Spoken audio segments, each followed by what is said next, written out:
Muy bien, vamos a resolver el problema 234, el cual nos pide también calcular magnitud y dirección de la fuerza resultante. Aquí tenemos tres fuerzas, F1, F2, F3, y vamos a proceder. Entonces lo dejo un instante para que le pongas pausa y ahorita lo resuelvo.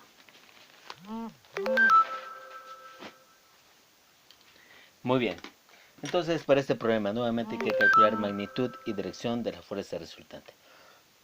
Lo primero que hay que hacer es llamar a las fuerzas F1, F2 y F3. Aquí el problema ya los había rotulado, así es de que no hay problema. Y ahora lo que vamos a hacer es descomponer a cada una de las fuerzas. Para ello comenzamos con F1. F1 tiene aquí un valor y un ángulo dado por un triangulito rectangulito. Entonces, esas componentes hay que obtenerlas por medio de una proporción. Para ello, observamos el triángulo, tiene estas medidas, y es equivalente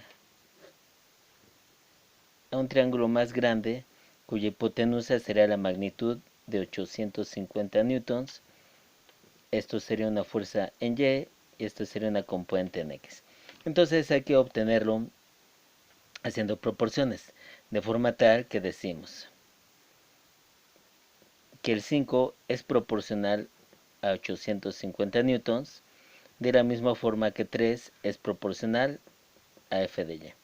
De aquí despejamos a F de Y y F de Y me queda que es 3 por 850 entre 5.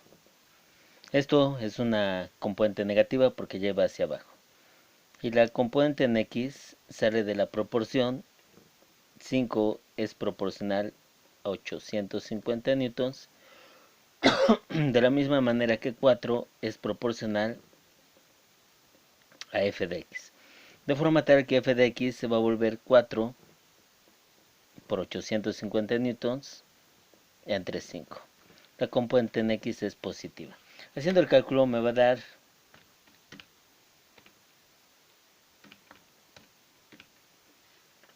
510 para Fy y para Fx 680. Muy bien, F2 de 625, observemos el ángulo y tenemos que la componente X y Y son negativas, así de que para F2 es menos 625. El ángulo está contra las Y, así de que para la componente en X sería por el seno de 30 grados.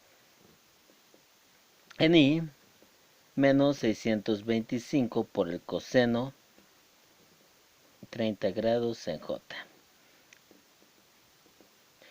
Y F3 sería componente en X negativa, componente en Y positiva.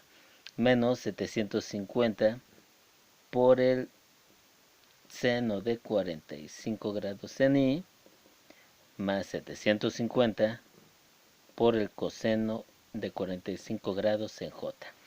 Haciendo ya los cálculos, pues nos quedaría que F1 es igual a más 680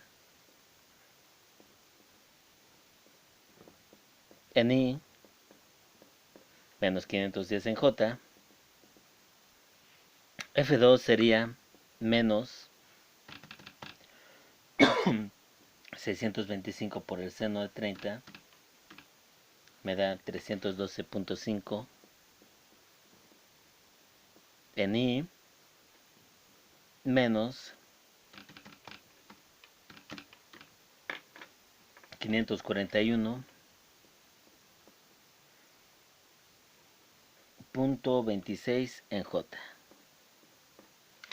Mientras que F3 es igual a menos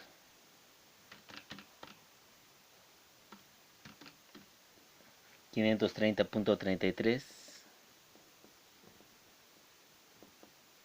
en Y más 530.33 en J. Entonces, si nosotros sacamos la sumatoria de esto, me va a dar como resultado la fuerza resultante. La fuerza resultante, ya sabes, hay que sumar is con is, j con j. Entonces, para ahora sí sería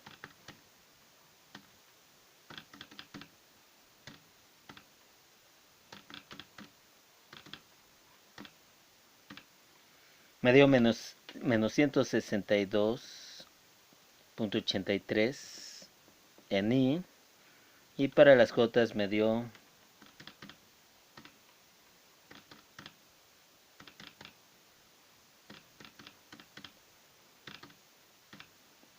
menos 520.93. Ya lo voy a redondear como menos 521 en J. Muy bien, entonces de esta forma pues sabríamos que la fuerza resultante tendría una componente en X de menos 162, perdón, de menos 162 y de menos 521, de forma tal que si sacáramos un dibujo representativo sería algo como esto. Ok, de esta fuerza resultante nosotros podemos sacar su magnitud de la fuerza resultante, que sabemos sería la raíz cuadrada de la componente en X al cuadrado más la componente en Y al cuadrado. La magnitud de la fuerza resultante es entonces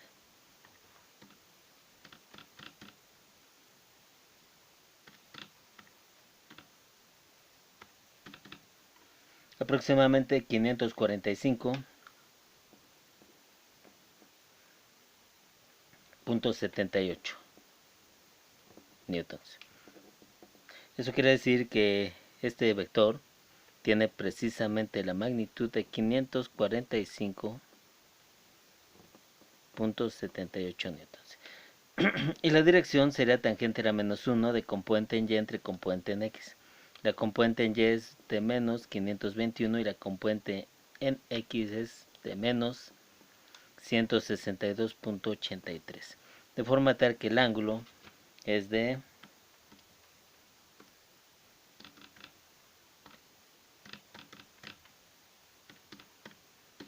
aproximadamente 72.6 grados. Y este ángulo sería medido a partir de aquí. Este será el ángulo de 72.6 grados. Muy bien, de esta manera terminamos el problema.